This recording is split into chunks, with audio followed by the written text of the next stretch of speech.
स्वामी विवेकानंद जी कहते हैं, अपने जीवन में एक लक्ष्य निर्धारित करो और अपने पूरे शरीर को उस एक लक्ष्य से भर दो और हर दूसरे विचार को अपनी जिंदगी से निकाल दो। जब आप अपनी पूरी ऊर्जा को एक दिशा में लगाते हो तो असंभव भी संभव हो जाता है। आज स्वामी जी की दो कहानियों में हम देखेंगे कि सभी जगह से ध्यान हटाकर कैसे एक काम में लगाया जाता है। तो मन को विचारों से खाली करो और ध्यान से सुनो। पहली कहानी। एक दिन एक युवक स्वामी विवेकानंद जी के पास पहुंचा। युवक के चेहरे पर परेशानी और निराशा साफ झलक रही थी। उसने स्वामी जी से कहा कि स्वामी जी, मैं बहुत समय से परीक्षा की तैयारी कर रहा हूं। कई बार कोशिश की लेकिन हर बार असफल हो जाता हूं। मुझे समझ नहीं आ रहा कि मुझसे कहाँ गलती हो रही है। स्वामी जी ने उसकी बात ध्यान से सुनी, फिर पूछा, क्या तुम सच में परीक्षा पास करना चाहते हो? युवक ने कहा, हाँ स्वामी जी, मैं बहुत मेहनत करने के लिए तैयार हूँ। बस मुझे ये बता दीजिए कि मुझे क्या करना होगा। स्वामी जी उसे अपने साथ एक खाली जगह पर ले गए जहाँ एक मोमबत्ती और माचिस रखी थी। उन्होंने युवक को एक मोमबत्ती दी और कहा, इस मोमबत्ती को जलाकर यहाँ से थोड़ी दूर पर खड़े उस पेड़ तक ले आओ, लेकिन ध्यान रहे मोमबत्ती बुझनी नहीं चाहिए। स्वामी जी ये कहकर वहाँ से चले गए। युवक ने माचिस से मोमबत्ती जलाई और धीरे धीरे मोमबत्ती लेकर पेड़ की ओर बढ़ने लगा। रास्ते में हल्की सी हवा चली जिससे मोमबत्ती की लौ हिलने लगी। युवक ने उसे बचाने की पूरी कोशिश की लेकिन मोमबत्ती बुझ गई। युवक वापस आया, मोमबत्ती फिर से जलाई और फिर से चल पड़ा। युवक ने यह प्रक्रिया कई बार दोहराई लेकिन हर बार हवा का हल्का झोंका मोमबत्ती की लौ को बुझा देता। आखिर में थका हुआ युवक हाथ में बुझी हुई मोमबत्ती पकड़े वापस चला आया और निराश होकर बोला, स्वामी जी, मैं इसमें भी असफल रहा। स्वामी जी ने युवक से मुस्कुराते हुए कहा, क्यों? तुम्हें बस मोमबत्ती जलाकर थोड़ी दूर ही तो चलना था।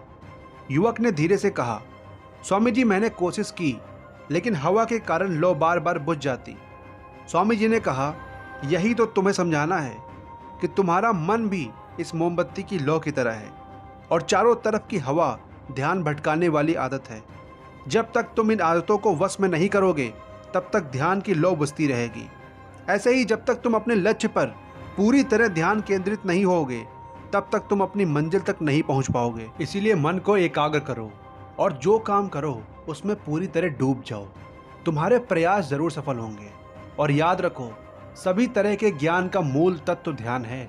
इसीलिए कुछ भी करने के लिए तुम्हें एक जगह ध्यान लगाना तो सीखना ही होगा। तुम जैसी आदत डालोगे वैसा ही मन होता जाएगा। इसीलिए छोटे से छोटा काम भी ध्यान लगा कर करो। ऐसा करने से मन का स्वभाव बदल जाएगा, फिर तुम्हें सफलता जरूर मिलेगी। दूसरी कहानी। एक युवक ने स्वामी जी से पूछा कि मन में आ रहे विचारों को कैसे छोड़ते हैं।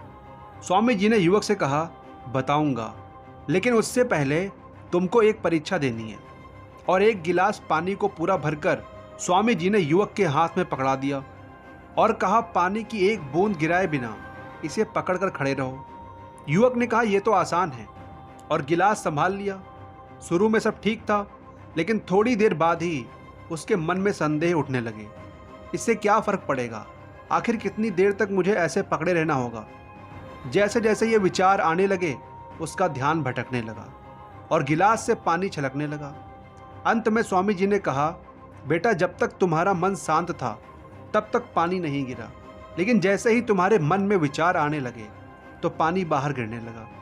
उन्होंने आगे समझाया, जैसे गर्म लोहे पर हथौड़े की चोट उसे नया रूप देती है, वैसे ही तुम्हारे विचार व्यक्तित्व को और मन को आकार देते हैं। तुम्हारा मन भी गिलास में पानी की तरह है जिसे आसानी से विचलित किया जा सकता है। अगर तुम पानी यानी मन को स्थिर रखना चाहते हो तो पहले सभी विचारों को स्थिर करना सीखना होगा। अब तुम एक काम करो, एक गिलास को फिर से पकड़ो और अपना पूरा ध्यान सांसों पर ले आओ। अपनी सांस को पेट और सीने में आते जाते महसूस करो। हाथ में होने वाले दर्द और सहजता को जाने दो। मन में जो विचार आ रहे हैं उन्हें बहने दो। खुद को याद दिलाओ कि तुम विचार नहीं हो बल्कि उन्हें दूर से देखने वाले इंसान हो। ऐसा याद रखने से विचार आकर चले जाएंगे लेकिन मन को विचलित नहीं कर पाएंगे।